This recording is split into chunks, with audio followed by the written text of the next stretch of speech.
that time. It's time for another 5-minute murder. As you can see, I am not in Cincinnati.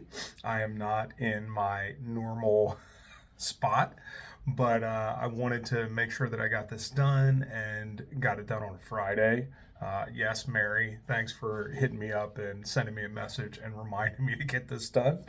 I am actually in Kansas City, Missouri, right now for the World Oddities Expo, and that'll be going on tomorrow. So I'll be there vending. We'll have Killers the card game there. We'll also have the Profiler on display there. So if you are watching this and you are in the Kansas City area, come out and see me tomorrow. Come and hang out.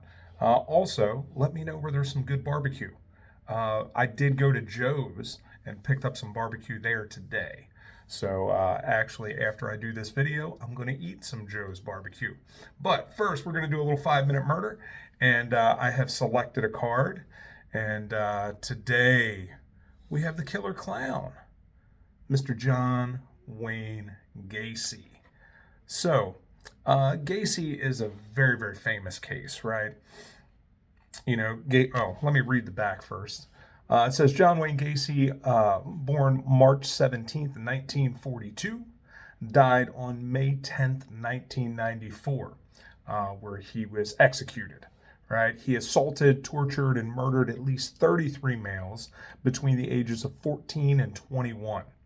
All of his known murders were committed inside his house. His victims were brought to his address by force or deception. Most of his victims were murdered either by asphyxiation or strangulation with a makeshift garrote. Gacy buried 26 of his victims in the crawl space of his home, and he was executed by lethal injection on May 10th, 1994. Now, Gacy is an interesting case. We know that Gacy was, had a rough childhood, that his dad was very abusive and used to beat him regularly, that he spent some significant time as a youth in the hospital because of his dad abusing him. We also know that there is a story that Gacy got hit in the head with a swing that knocked him out, and he was in the hospital for that. So there was always thought to be some significant head trauma that may have caused some of the things that Gacy did later on. Now, we know that Gacy had his 33 victims, and there is always been the thought that there have been more than that. Gacy himself said that he may have killed upwards of 50 people, and only 33 of them were ever found. Of course, Gacy later on denies all of those claims, saying that the only thing that he was ever guilty of was having a graveyard or having a cemetery, right? That he didn't bury those bodies and that he never instructed anybody to do it. But when he was apprehended, right, when they caught him, he immediately confessed and confessed 5 different times. He drew them a map of where all the bodies were, which is exactly where they found them. So, to me, it is obvious that Gacy was the culprit, that he did the things that he said that he did. Gacy had been arrested early on.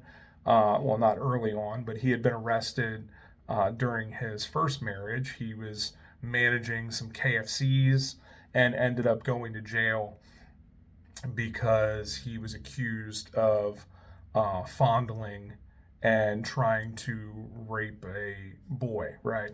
And one of the kids that worked at the KFC, I believe. And so he did go to jail for that, and he spent some time in jail. But while he was there, he learned a lot of things. Ended up helping he worked in the kitchen there. He ended up helping build a mini golf course for the jail, all kinds of wild stuff. He did not, interestingly enough, he was up for parole at one point and got denied. And so he stayed a little bit longer there, but he was finally released and then moved back to the Chicago area because that was when he was out in, I want to say it was Iowa. but I don't think so. Anyway, he was not in his final place at 8513 Summerdale. Eventually, he ends up there. Um, his mom lives with him for a little bit of time. He's married again. He lives there. She eventually moves out after Gacy tells her that he is no longer interested in having a sexual relationship with her. She moves out. And we know during that time Gacy had been already killing and having relationships with men. Now Gacy always said that he was bisexual and not homosexual, and would get very very offended if you called him gay. Very interesting. But of course during that time, homosexuality was seen as an awful thing, and it was not natural, right? Thankfully, we're at a place where, even though some people really still struggle with that, people are more free to live how they feel than ever before. And, most of you know that I've always been a very avid supporter of the LGBTQ plus community.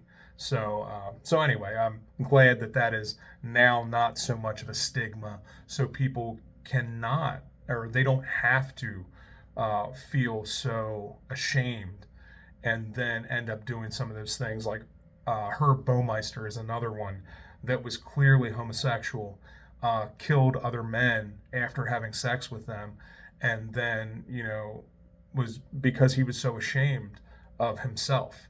And so it's sad that people had to feel that way for so long and then act it out. Not that that's the only cause, but that is certainly one of them. So Gacy doing all these things is picking up men at the bus station. He's picking up boys that he's having working for him.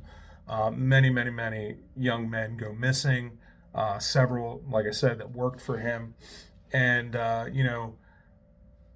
it's interesting because we never really know if Gacy had accomplices or not. Now, it seems to be coming out, and if you watch Defense Diaries podcast, Bob Motta and Bill Dorsch are investigating the possibility that Gacy had many more victims, and that there are many more burial sites, and they're investigating those now. Fascinating that they are finding a whole bunch of information that says that I don't know why his name just slipped out of my head. Oh no. Anyway, that there were at least one, if not more, accomplices that Gacy had. That does not necessarily mean that he was connected with Dean Corll or any of the stuff that went on down in Texas, as some would suppose. But one of his guys that worked for him, we know now, may have been directly related and may have even committed some of the murders with Gacy.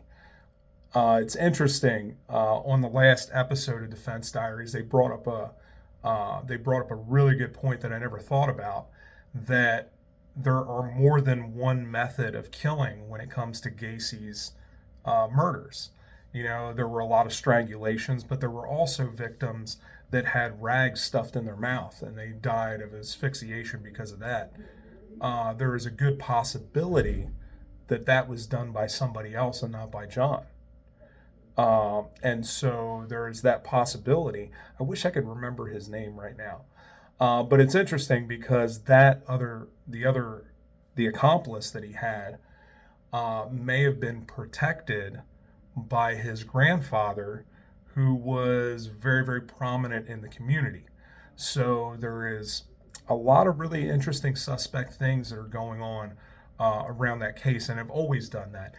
You should check out the book Omnipotent that Bill Dorsch wrote. It is an excellent, excellent book. It just got released not too long ago on Amazon, and you should check that out. It has a lot of great information about the Gacy case and a lot of the stuff that they don't tell you.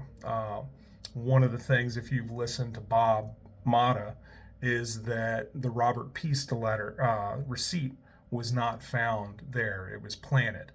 And if that's the case, it doesn't absolve Gacy of his crimes because he still did what he did, and it's great that they caught him. But it may be, a problem because if that were to happen and people would have found out, Gacy could have gotten away scot-free, right? Fruit of the poisonous tree would have thrown out all of the evidence against him. So, it's very dangerous when things like that happen. Not only could they convict somebody that is innocent, but they could also ruin their own case if it was found to be planted. So it's a fascinating story. Of course, we know that the result of that is at least, I think there's like 6 victims that are still not identified. So there's 6 bodies, I think, that are still unidentified that were Gacy victims. So those families don't have closure. There are many, many more people that were missing during the time that Gacy was killing that could have been victims that they just haven't found bodies for yet. So it's sad. And, they don't want to open up a lot of those things there in Chicago to this day. But Bob Motta and Bill Dorsch are doing their best to uncover those things so that they can do that. So I would recommend you check out the Fence Diaries podcast and all the stuff that they're doing there. They cover some amazing things as well as all of the Gacy stuff. But if you want to know more, hit me up, send me a message. But yeah, thanks for joining us for probably our longest episode of 5 Minute Murder ever, because currently it's about 12 minutes. So thank you guys for joining us, and I will see you soon. Come and see me in Kansas City. Talk to you later. Have you ever wanted to be a detective to investigate the crime scene and catch the criminal? Well, welcome to Death, New Mexico, a town just off the famous Route 666. A pretty quiet town until recently. There have been a string of murders.